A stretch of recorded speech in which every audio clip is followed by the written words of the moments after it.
Hey guys, so I'm reading a book called Discipline is Freedom.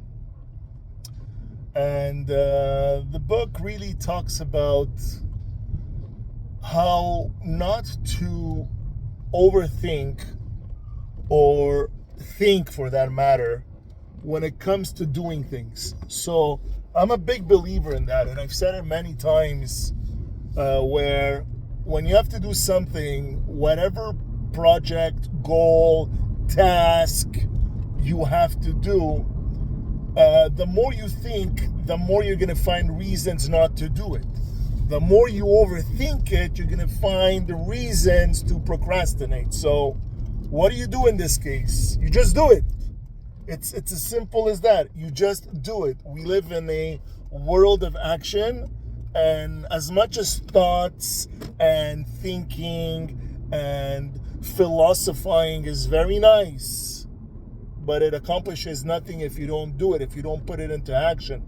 So how do you get there? So that's where I'm really getting to, because the book doesn't really talk about it, is how do you get to that point where you can block everything and just accomplish the mission.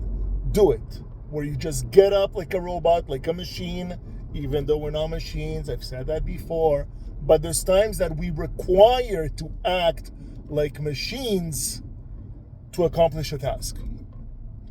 And there's many ways, but I'll just tell you one or two ways that I really like.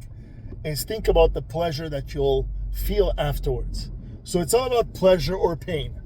Either you think about the pleasure that you'll have once you accomplish the task, or you can go the other way and think about the pain of not accomplishing that task. One way or the other, you should be able to figure it out and accomplish it, whether you want to avoid pain or you seek pleasure. The other thing, the other step that I really like, and I've repeated this in the past, but there's nothing wrong in repeating things at work, is the 5-second rule. Where when you make a decision, whatever it may be, I'm not even going to give you examples because you guys are smart enough to figure it out. Whatever you have to do, give yourself no more than 5 seconds to get up and do it. Because if you give yourself that 5 seconds, 1 Mississippi, 2 Mississippi, by the end of that 5 Mississippi, you're going to be, you know what, I could do it later, or you know what, give me another 10 minutes, or let me check the news, or let me lie down a bit, or oh, let me make this phone call. And it's not 5 seconds, it's going to turn into 5 hours and even worse. So rule number one, or tip number one, would be to seek pleasure or avoid pain. And tip number two would be that 5-second rule. You got to go somewhere. Within 5 seconds, get up and do it. Godspeed.